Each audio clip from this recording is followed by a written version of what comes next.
Does the thought of staying in the same job scares you? And do you have a long list of passions you want to pursue? Do you wonder how you pursue them with a 9 to 5? Or are you wondering, I'm never going to master these skills because I have no time for myself. if those questions resonate with you, you're multi-passionate, just like me. And a few years ago, I also have the same questions. And I promise you, at the end of this video, you'll leave feeling clarity about how to thrive as a multi-passionate in this specialist world. So when COVID hit, I found the beauty of working from home and working from anywhere. And that's when my search for freedom ignited. I was searching for those that would interest me.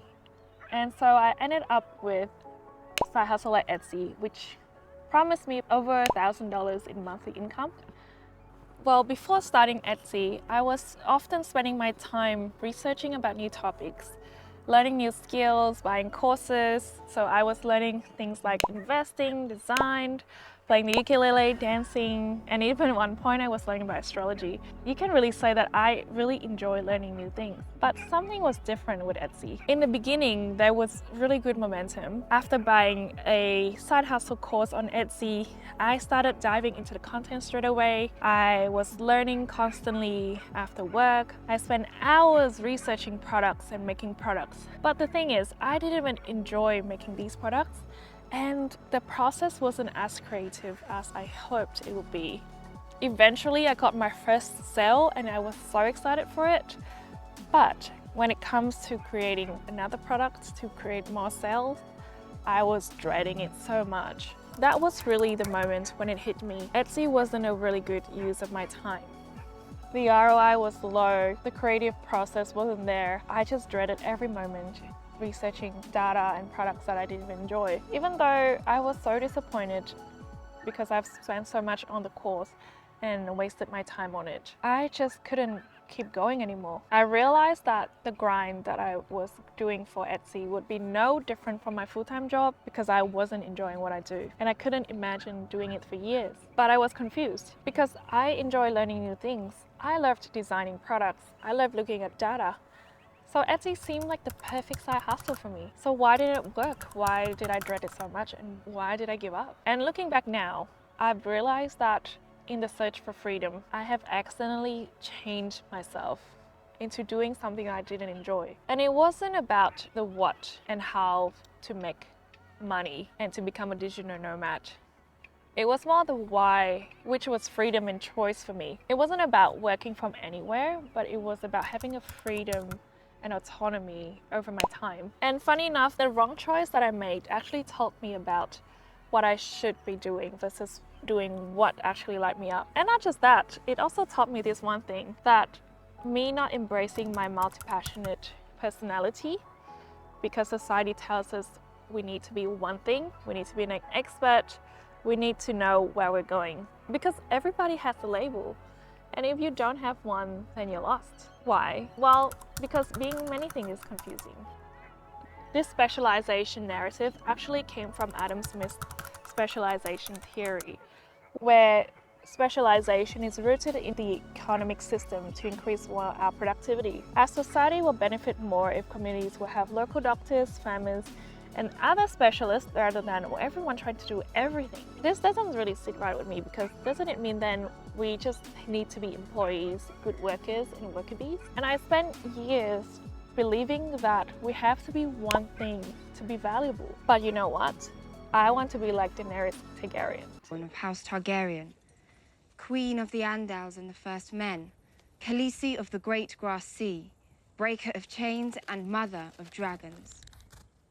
Because she is a badass. And Mihai's, Csikszentmihalyi, flow researcher, thinks that specialization can harm self-concept. He said that too much emphasis on productivity, efficiency, and specialization can make work alienating. Unless a person learns to derive extrinsic rewards from work, the result is likely to be chronic boredom and apathy. And who would want that? I have a wild theory that deep down, all of us are multi-passionate. And the reason why a lot of us are feeling stuck at life is because we haven't allowed ourselves the space to actually explore our interests. The cure to boredom and apathy: follow your passions and do flow-inducing activities.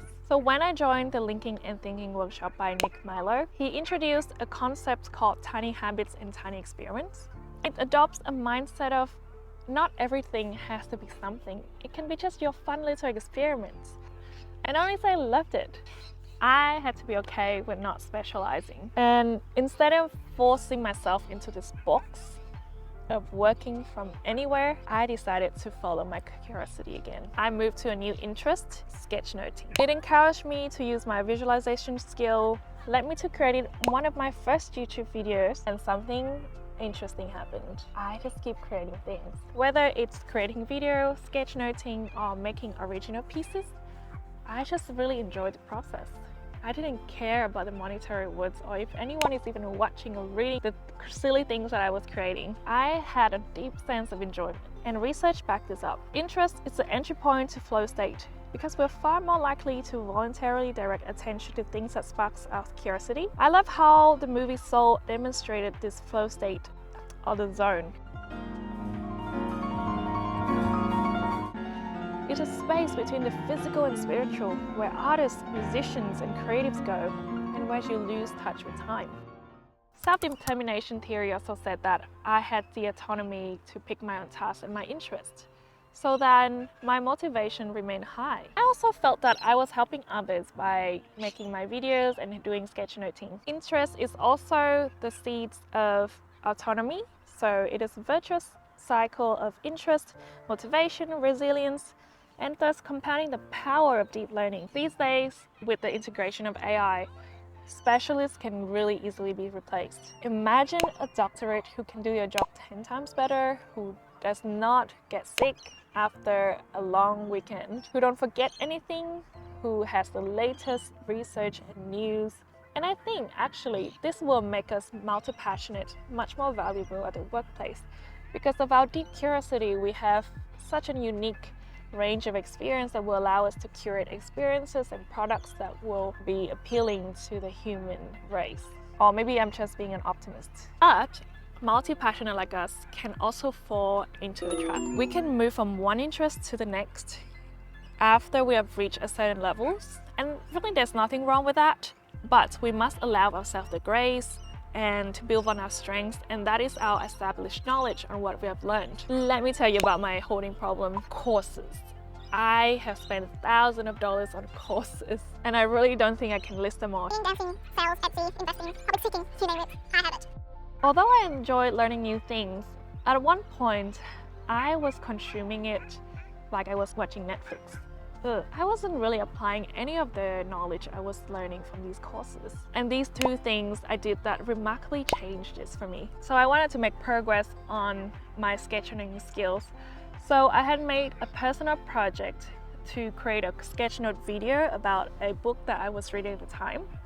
And so I had broken down this project into sub-skills, and that was video editing, drawing, planning, comprehension, and reading. And first, I learned the basic of sketchnoting, just enough so that I can start to write basics ideas from the book. And then as I read the book, I turned each chapter into a simple sketchnote. And then that was eventually turned into a sketchnote video. The project actually ticked a lot of checkboxes on all the skills that I wanted to learn all at once. And it complemented each other really, really well, actually. So what I did was what researchers call deliberate practice, and it had my own flair making it into a project. And for us multi-passionates, I think it's a great way for us to stay interested without getting bored, because projects often involve lots of different skills.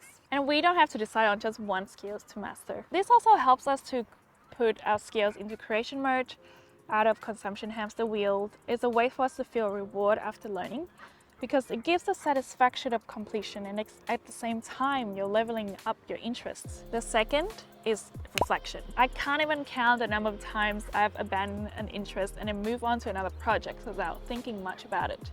In the same time, when I discovered a tiny task habit, I incorporate the habit of reflection before I move on to a new interest. I found that by doing this, I feel like I was much more intentional with my next interest, and I wasn't really stuck in the ongoing cycle of changing interest. Perhaps in your next reflection and journal, there'll be a common theme of what you like about the hobby. And next time you'll find something that aligns you better or a need that you felt that you have not met. Well, for myself, I enjoy dancing and writing, and the common thread between these two are self-expressions. But don't trust my word for it. Harvard Business School study found that reflecting 15 minutes after a task improved future to those who didn't reflect. And reflection helps individuals distill the lessons from experience, improving judgment and decision making. Better decision making, clarity and insight are such amazing benefits for just a few minutes of reflection. Through the habit of reflection, it'll help you find the career you love through reflecting about all the interests that you have gone through and finding the common threads between these interests. For me, I found that I appreciate the beauty of life. Therefore, everything I do is an expression of that, no matter what career I choose. The reflection prompt that I used were very simple because I really hate a complicated system. First, how many stars would I give these hobbies or interests? Would I continue to do this, and what did I learn from it? Remember, angels, you're exactly where you need to be. You are not broken for not having a special interest. You don't need to choose between your passions. And I felt how you felt, and now I feel so much more clarity by embracing my identity as a multi-passionate. You're probably still thinking, all this is great, Eileen, but how do I explain to others what I do with my life? And how do I pay rent when I'm pursuing all these interests? And to be honest, I'm also figuring this out myself. But what I do know is we're in this together. And I invite you to subscribe to the journey of figuring out the messy reality of being a multi-passionate in this specialist world. Because it's people like us who follow their interest and passion who will appreciate the beauty of life. For now, let's focus on what we can control. In the next week, I challenged you to pick one of your hobbies, turn it into a tiny project, reflect on it, and tell me what you found out. Let me know in the comments. Until next time, take care of yourself.